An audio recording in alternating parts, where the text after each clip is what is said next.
The rain fell steadily at Portland International Airport on the afternoon of November 24, 1971. The weather matched the mood of most travelers: gray, dreary, and unremarkable.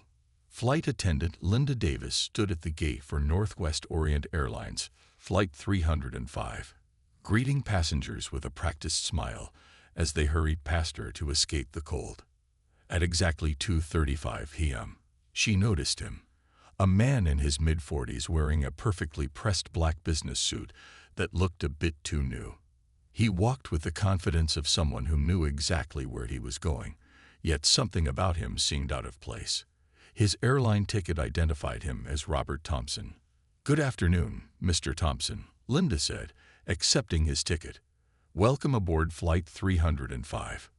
He nodded politely, but his eyes remained hidden behind dark sunglasses despite the gloomy weather.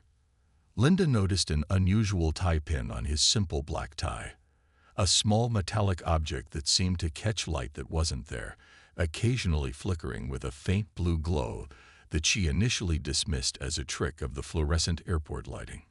Thompson made his way to seat 18C, placing his briefcase carefully under the seat in front of him. Unlike other businessmen who immediately pulled out newspapers or magazines, he sat perfectly still, his hands folded in his lap.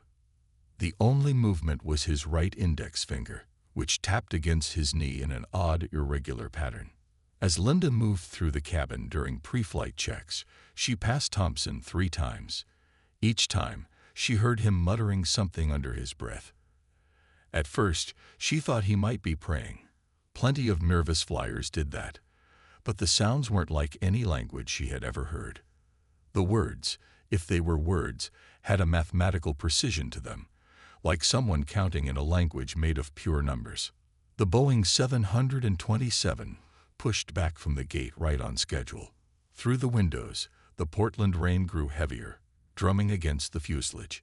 Linda noticed Thompson checking his watch, an expensive-looking piece that didn't quite match the rest of his outfit. The face of it seemed to shift and change when viewed from different angles. As they reached cruising altitude, Thompson pressed the call button. Linda approached with her usual smile. "What can I get for you, sir?" "Bourbon and water," he said. His voice was calm and measured, with an accent she couldn't quite place. Not foreign, exactly, but like someone who had learned to speak by studying old movies. When Linda returned with his drink, Thompson's hand brushed against hers as he accepted the glass.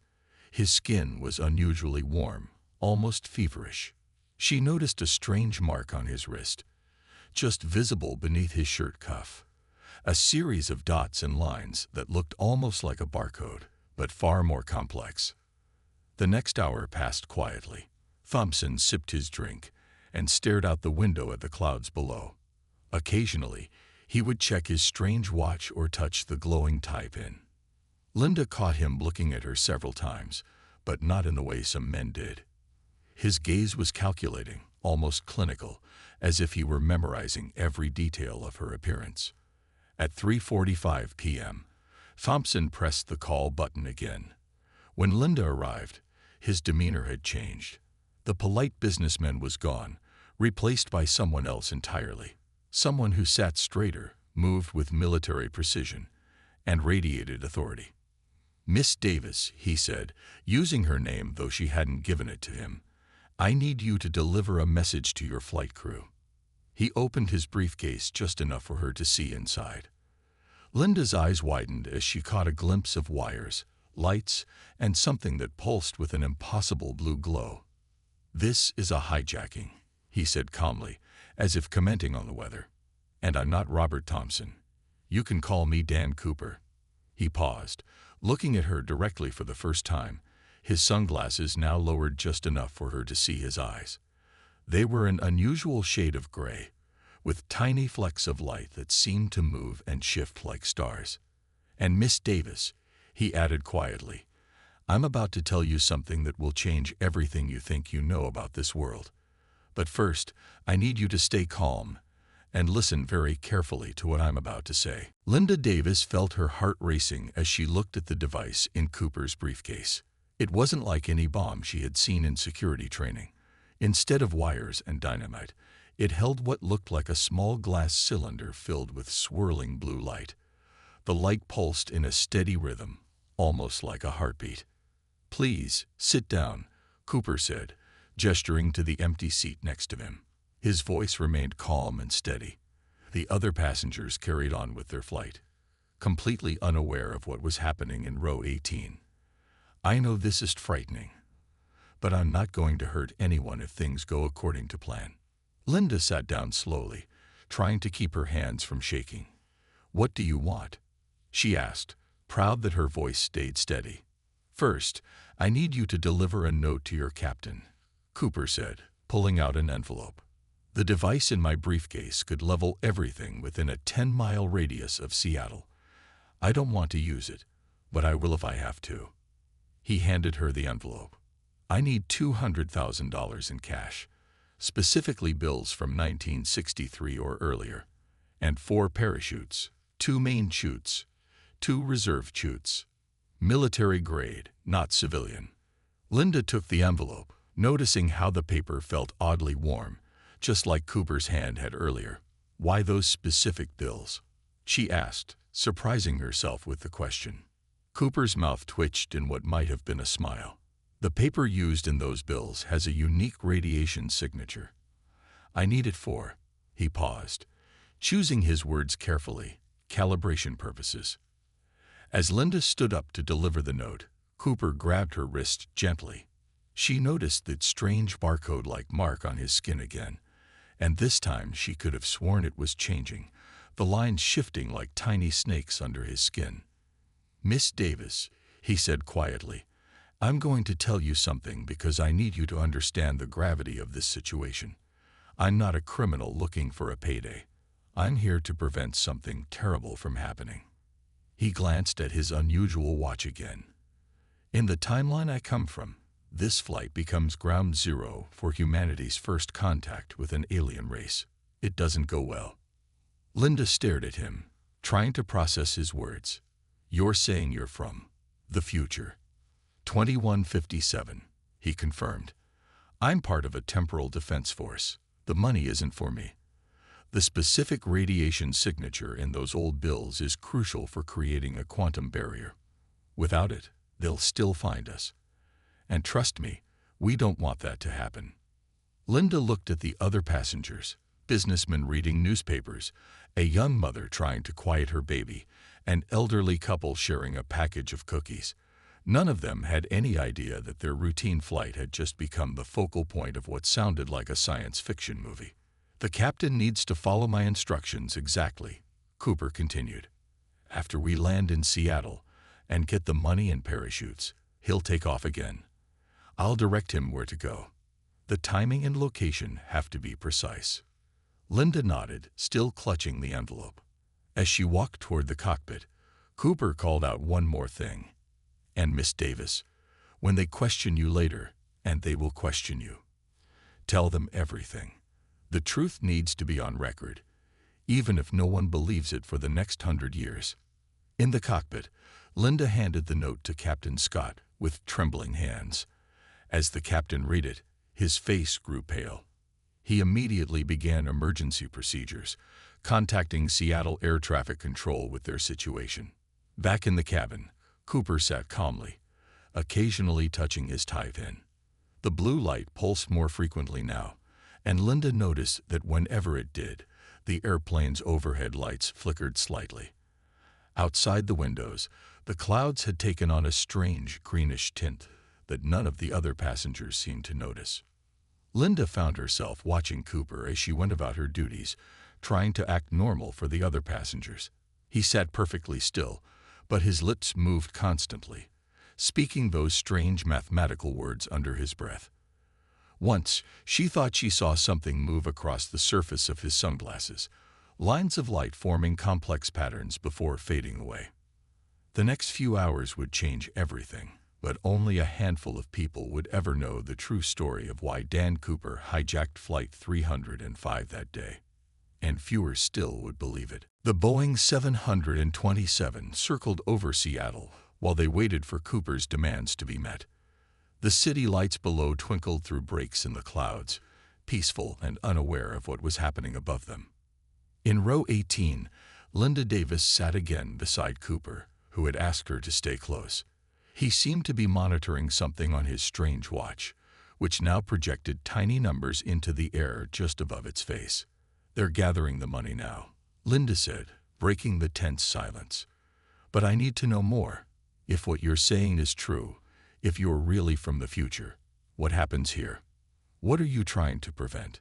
Cooper glanced around to make sure no other passengers were paying attention. The cabin was quiet, most people dozing or reading, trying to stay calm despite knowing they had been hijacked. "In my timeline," he began, speaking softly, "Flight 305 becomes famous for all the wrong reasons. At exactly 7:42 p.m. tonight, something breaks through our atmosphere. The military calls it a meteor at first, but it's not. It's a scout ship looking for signs of intelligent life. They detect this plane, and they decide to make contact." He touched his tie pin, and suddenly Linda saw a small hologram appear between them, invisible to anyone else. It showed newspaper headlines from dates she couldn't quite read, images of destruction, cities in ruins. "They come pretending to be peaceful," Cooper continued, his voice tight with controlled emotion. "But they're really looking for worlds to harvest. Earth becomes their first target in this sector of space. By 2157, half of humanity lives underground. The other half—" He waved his hand, and the hologram disappeared. Linda felt a chill run down her spine. But how will stealing money and jumping from a plane stop them? Cooper smiled grimly. "The money is just part of the equation. These specific bills contain trace amounts of a radioactive isotope that won't be discovered until 2089. When combined with the temporal displacement field from my jump, it creates a quantum barrier. The aliens won't be able to detect this flight at all. No first contact, no invasion." A light flashed on Cooper's watch, and he tensed. "There's something else you need to know. In the original timeline, you don't survive this flight. None of the crew does. The aliens' attempt at first contact goes wrong, very wrong. The plane breaks apart at 30,000 feet.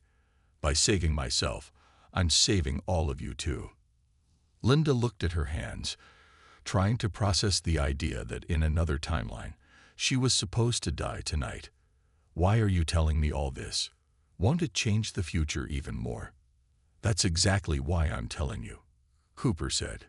He reached into his jacket and pulled out a small metal disc, pressing it into her hand.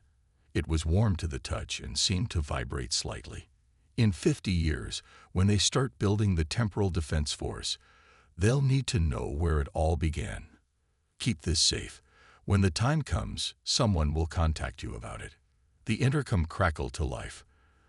The captain announced they would be landing in Seattle in 20 minutes to refuel. Cooper nodded, as if this was exactly what he had been waiting for. "The next few hours will be crucial," he said, checking his watch again. The numbers floating above it had turned red. "The money, the jump, the timing. Everything has to be perfect. One mistake, and we could make things even worse."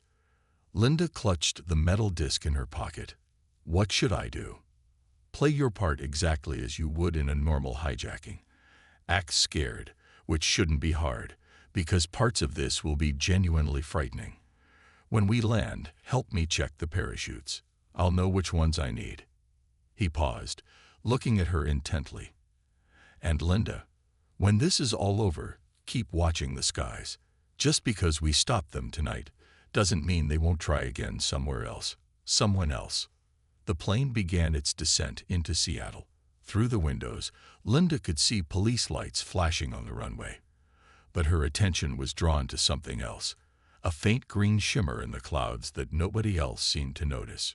Cooper saw it too. He gripped his briefcase tighter, and the blue light inside pulsed faster. The next phase of his plan was about to begin, and the fate of humanity hung on what would happen in the next few hours over the dark skies of the Pacific Northwest. The landing at Seattle-Tacoma International Airport was smooth despite the heavy rain. Red and blue lights from police cars and FBI vehicles lit up the wet tarmac like a Christmas display. Inside the plane, the passengers sat in tense silence, watching the emergency vehicles through rain-streaked windows. FBI agent Michael Parker stood in the control tower, studying the aircraft through binoculars. Something about this hijacking felt off. In his 15 years with the Bureau, he'd handled 6 hijacking cases, but this one was different. The hijacker's demands were too specific, too precise. "Sir," a junior agent called out, "the money's here." Parker turned to see 2 bank officials carrying a heavy bag. He checked the contents himself. $200,000 in bills dated 1963 or earlier, just as demanded. The parachutes had arrived too. 4 of them, military grade as specified. Weather report just came in. The tower controller announced, "We're getting some weird readings. Electromagnetic disturbances in the cloud cover. Never seen anything like it." Parker looked up through the tower's windows. The clouds had taken on an unusual greenish tint. His instruments were acting up too. The needle on his compass was spinning wildly, and his watch had stopped working entirely. Inside the plane, Cooper sat calmly as the cabin crew prepared for the passenger evacuation. Linda watched him from the galley, noticing how his tie-pin's blue light pulsed in sync with the strange flashes in the clouds outside. "All passengers will exit the aircraft," the captain announced over the intercom. "Please remain calm and follow the flight crew's instructions." One by one, the passengers filed out, many of them glancing nervously at Cooper as they passed. He didn't move from his seat, his attention focused on his unusual watch, which now displayed complex patterns of light that seemed to float in the air. When the last passenger was gone, a ground crew member brought the money and parachutes aboard.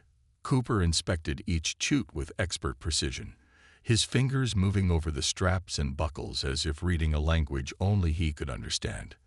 "The front 2 are rigged," he said quietly to Linda. "They tried to sabotage my jump. Good thing I know what to look for."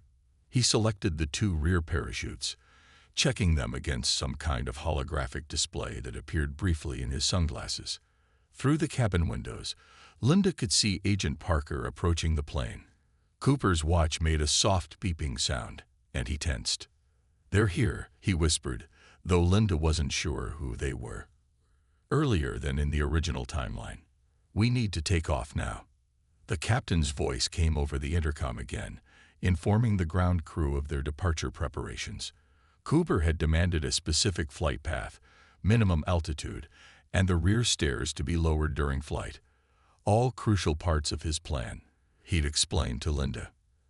As they prepared for takeoff, Agent Parker watched from the ground, squinting through the rain.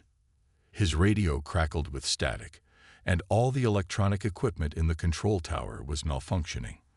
The clouds above swirled in impossible patterns, and for a moment, he thought he saw something massive moving within them. Something that didn't belong in Earth's skies. The plane's engines roared to life. Cooper checked his briefcase one last time, ensuring the strange device inside was secure. The blue light had grown brighter, almost painful to look at directly. "Miss Davis," Cooper said as she passed his seat, "remember what I told you. Keep the disc safe. The future depends on it." Linda touched the metal disc in her pocket and nodded. As the plane took off into the stormy night sky, she noticed Cooper muttering something that sounded like coordinates, but in no numbering system she'd ever heard. Agent Parker watched the aircraft disappear into the clouds, unaware that he was witnessing the beginning of a mission that would save humanity, a mission that would become the greatest unsolved mystery in FBI history. Above them, hidden in the swirling clouds, something vast and ancient watched the Boeing 727 with growing interest. But thanks to Cooper's presence, this time things would be different. This time, first contact would have to wait. The Boeing 727 flew through the dark night sky over southwestern Washington state. Rain pelted against the windows, and the plane shook with occasional turbulence. In the cabin, Dan Cooper checked his watch one final time.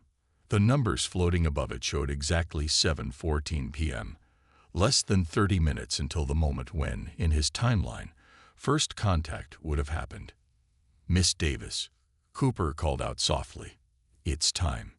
Linda approached his seat, watching as he secured the money bag to his chest with a series of straps that seemed to lock together on their own. The parachutes he had chosen were already on his back, though they looked different now. Small lights had appeared along the straps, pulsing in sync with his tie pin. "The rear stairs need to be lowered now," he said, standing up. His briefcase lay open on the seat, the strange blue glowing device humming louder than before. "You should get to the cockpit. It's not safe back here anymore." But Linda hesitated. "Will I ever know if it worked? If you succeeded?" Cooper smiled slightly. "If I succeed, you'll never know for sure. The world will just keep turning, and humanity will remain blissfully unaware of what almost happened tonight." He paused, then added, "But keep watching the skies. And keep that disc safe." The plane's rear stairs creaked as they lowered into the howling wind. Cold air rushed through the cabin. Cooper walked to the back, his movements steady despite the plane's shaking. The money bag was secure against his chest, and his suit jacket now seemed to shimmer, as if it was made of something that wasn't quite normal fabric. Linda watched from the galley as Cooper stopped at the top of the stairs. He removed his sunglasses for the first time, and she gasped. His eyes glowed with the same blue light as his tie pin, and tiny lines of light moved across his skin like circuit boards coming to life. "They're here," he said suddenly, looking up through the plane's roof as if he could see something beyond it. His watch was beeping rapidly now, and the numbers above it had turned red. Earlier than before. The timeline's already changing. The device in his briefcase began to whine, the sound getting higher and higher. Through the windows, Linda saw the clouds light up with bursts of green energy. Something massive moved among them, its shape too strange to comprehend. Cooper touched his tie pin, and a bubble of blue light formed around him. "When they check the serial numbers on the money," he said quickly, "they won't match any known bills. That's because they'll have been changed at the atomic level by what I'm about to do." The plane shuddered violently. In the cockpit, all the instruments went crazy at once. The captain's voice came over the intercom, trying to sound calm as he reported complete electrical failure. Cooper stepped down onto the stairs, the wind whipping at his clothes. The bubble of blue light grew stronger, and Linda could see complex patterns of energy swirling within it. The money bag strapped to his chest began to glow. "Remember," he shouted over the wind, "history will say I was just a hijacker who disappeared with the money. That's better than the truth. Safer." He looked up one last time, his glowing eyes fixed on something Linda couldn't see. "They're starting their scan. It's now or never." With that, Cooper jumped. But he didn't fall straight down as physics said he should. Instead, the bubble of blue light around him expanded, and his form seemed to stretch and twist. The money bag erupted in a flash of blinding light. For a split second, Linda saw multiple versions of Cooper, as if he was jumping through several different moments in time all at once. Then there was a sound like thunder, but backwards. The green light in the clouds vanished. The device in the briefcase went silent. And Dan Cooper, along with the mystery of what really happened that night, vanished into the darkness over the Pacific Northwest. In the distance, something massive and alien turned away from Earth, its sensors finding nothing but empty sky where a plane should have been. First contact would have to wait for another day, another time, another reality. The morning after the hijacking dawned cold and clear over the Pacific Northwest. FBI agent Michael Parker stood in a muddy field, watching as search teams combed through the wet undergrowth. Helicopters buzzed overhead, their searchlights cutting through the early morning mist. "Sir, you need to see this," called out Agent Thomas Reed, one of the younger FBI agents. He held up a metal detector that was going haywire, its needle swinging wildly back and forth. "All our equipment's acting strange in this area." Parker walked over, his boots squelching in the mud. He'd been up all night, coordinating what would become the largest manhunt in Pacific Northwest history. But something about this case kept nagging at him, details that didn't add up. The radiation team just finished their sweep, Reed continued, pointing to a group of men in white suits packing up their gear. They found readings they can't explain, said it's not like anything they've ever seen before. Parker pulled out his notebook, flipping to his list of oddities. The tie pin that multiple witnesses said glowed blue. The strange watch that seemed to display impossible things. The way all electronic equipment on the plane had malfunctioned at exactly 7:42 p.m. "Sir," another agent jogged up, holding a plastic evidence bag. "We found this about a mile east." Inside the bag was a $20 bill, dated 1963. But when Parker looked closer, he noticed something bizarre. The serial numbers on the bill seemed to shift and change, like they were written in living ink. Linda Davis, the flight attendant, sat in a small room at the FBI field office in Seattle. She'd been there for hours, telling her story over and over. But she kept certain things to herself. The metal disc hidden in her apartment, the truth about Cooper's mission, the things she'd seen in the sky. "Let's go through it one more time," said Agent Wilson, his tape recorder running. After he jumped, "What exactly did you see?" Linda chose her words carefully. There was a bright flash of light. The money seemed to glow. Then he was just gone. She didn't mention the multiple versions of Cooper she'd seen, or the massive shape in the clouds that had turned away from Earth. Back in the search area, Parker stood looking up at the sky. The clouds from last night had cleared, but he couldn't shake the memory of their strange green color, or the massive shape he thought he'd seen moving within them. His compass still didn't work properly, spinning in random directions whenever he held it up. "Agent Parker," a voice called from the tree line. "We found something else." Parker made his way over to where a group of agents had gathered. On the ground was a small scorch mark, perfectly circular, about 6 feet in diameter. Around its edges, the grass hadn't just burned, it had changed. The blades looked metallic, as if they'd been transformed at the molecular level. "Get samples of everything," Parker ordered. "And keep this quiet. No mention of any of these anomalies in the official report." As the day wore on, more strange evidence appeared.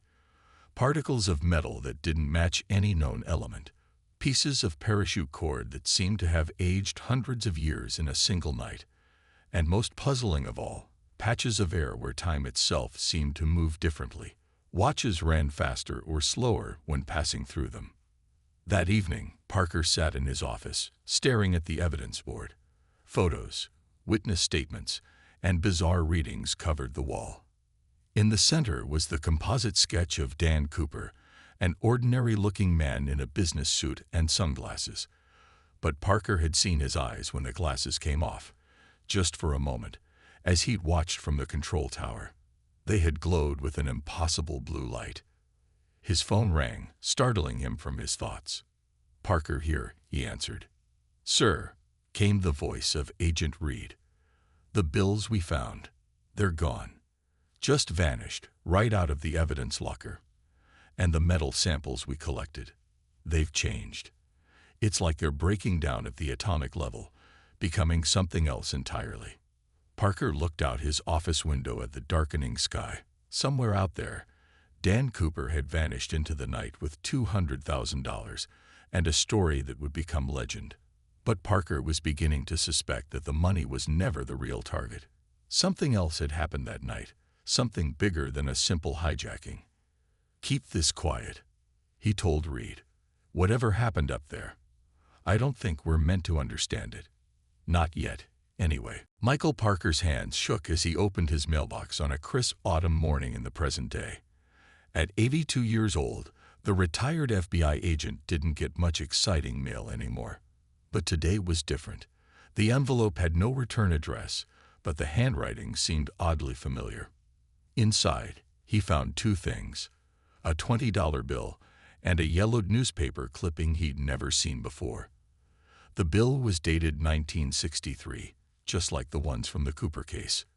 But this one was different. The serial numbers were clear and stable, unlike the shifting, changing numbers on the bills they'd found that night. Parker sat heavily in his favorite armchair by the window, putting on his reading glasses. The newspaper clipping was dated November 25, 1971, the day after the hijacking.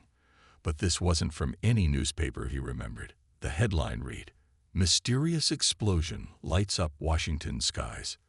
Military denies knowledge of unknown aircraft." "Martha," he called to his wife, "bring me my old case file, would you? The one from the locked drawer." His wife brought him a worn leather briefcase. Inside were 50 years of notes, theories, and strange findings from the Cooper case. Parker had never officially closed the file, even after retirement. There were too many unexplained things, too many questions without answers. The phone rang, making him jump. It was Linda Davis, the flight attendant from that night. She was in her 70s now, too, but her voice was still sharp and clear. "Did you get one, too?" she asked without saying hello. "A letter?" "Yes, just this morning." "Look at the serial number on the bill," Linda said. "Then look at your old case notes." Parker did as she suggested, comparing the bill to his records. The serial number matched one from the original ransom money exactly, money that had never been found. But this bill was crisp and new, as if it had just come from the bank in 1963. "There's more," Linda said. "Remember that disc he gave me? The one I never told you about in the official interviews? It started glowing this morning. After 50 years of nothing, it just lit up with that same blue light." Parker looked out his window at the sky. It was that strange sort of blue that only comes on perfect autumn days. But for a moment, he thought he saw something move up there, something huge and dark that disappeared as soon as he tried to focus on it. "I kept quiet all these years," Linda continued, "about the real reason he took that flight, about what he said was coming. But now I'm wondering if it's time to talk." Parker spread the newspaper clipping on his desk. Below the headline was a photo he'd never seen before, a strange light in the sky above Washington state, taken the night of the hijacking. But in the corner of the image, barely visible, was something that made his blood run cold, a shape that matched the thing he'd seen in the clouds that night, the thing he'd spent 50 years trying to convince himself he hadn't really seen. "Turn on your TV," Linda said suddenly. "Any channel." Parker reached for the remote. Every channel showed the same thing. Breaking news about unusual atmospheric disturbances being detected worldwide. Scientists were baffled by readings that seemed impossible, by lights in the sky that defied explanation. At the bottom of the letter, he finally noticed a handwritten note. "Thanks for not looking too hard." The first time around, they came on November 24, 2024. "This time, they'll try again exactly 53 years after my jump. Be ready. D.B." Parker looked at his calendar. Today was November 24, 2024. "Linda," he said slowly, "I think I finally understand what really happened that night. Cooper wasn't running away with the money. He was buying us time. 53 years of it," Linda agreed. "And now they're coming back." The metal disc in Linda's house began to pulse faster, its blue light growing stronger. And somewhere high above the earth, something vast and ancient turned its attention once again toward the small blue planet it had failed to find so many years ago. The gleaming walls of the Temporal Defense Force headquarters rose high into the sky of 2157. Agent Daniel Cooper, now back in his own time, sat in a plain white room, speaking into a recording device. His mission report was nearly complete, but the most important parts were still to come. "Operation Northwest was a success," he said, his voice tired but satisfied. "The quantum barrier created by the modified bills prevented first contact in 1971. The alien sensors found nothing but empty sky, where Flight 305 should have been." He paused the recording and looked down at his hands. The time jump had aged him.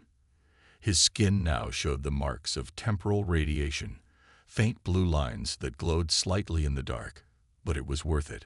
Through the window of his debriefing room, He could see a thriving city instead of the ruins that had been there in the original timeline. The money was never meant to be found, he continued recording. Each bill was designed to break down at the atomic level, spreading the quantum barrier particles across the Pacific Northwest. When I jumped, the temporal energy turned the cash into a shield that would last for exactly 53 years. A soft beep interrupted him. On his desk, a screen lit up with a news report from 1971. He watched as a younger version of Agent Parker stood in the rain, directing the search teams that would never find him. Cooper smiled, remembering the determined FBI agent who had gotten too close to the truth. Secondary mission objective also achieved. He spoke into the recorder. The temporal beacon was successfully passed to Linda Davis. When activated today, November 24, 2024, it will guide our defense teams to the exact coordinates needed to prevent the aliens' second attempt at contact. Cooper stood up and walked to the window. Below, he could see temporal ships preparing for launch.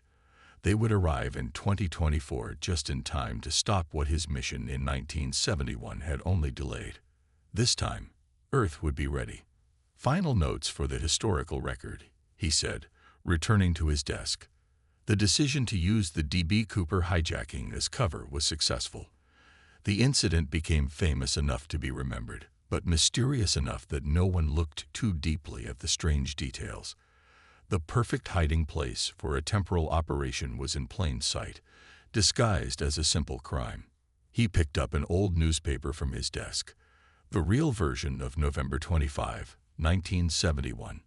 In this timeline, the headline simply read, "Hijacker escapes with $200,000. No mention of mysterious lights, no reports of strange aircraft. History had been changed, just as planned. The temporal displacement device has been archived," Cooper continued. "The technology that allowed me to make multiple jumps in the same time string is too dangerous for regular use. But it served its purpose. The money was transformed, the barrier was created, and humanity got the time it needed to prepare." A knock at his door interrupted him. A young agent entered, carrying a tablet with live feeds from 2024. Cooper watched as temporal ships emerged from hyperspace near Earth, invisible to everyone except those who knew where to look. On the ground, Linda Davis and Michael Parker stood ready, the activated beacon showing them exactly where to be. "One final note," Cooper said into the recorder. "To those who helped me that night, Linda Davis, who kept the beacon safe for 53 years, and Michael Parker, who knew when to stop looking too hard at the evidence. Thank you. You believed an impossible story and helped save humanity, even though you'll never get credit for it." He ended the recording and looked at the old black tie on his desk, the one with the special pin that had helped him communicate across time. Next to it lay his sunglasses, still functioning after all these years, and his worn briefcase that had carried the device that changed history. "Mission complete," he said quietly to himself. In the sky above the city, the sun shone brightly on a world that would never know how close it had come to destruction. A world saved by a hijacking that was never really a hijacking, money that was never really money, and a criminal who was never really a criminal. D.B. Cooper hadn't disappeared with the money that night in 1971. He had disappeared with something far more valuable: humanity's future.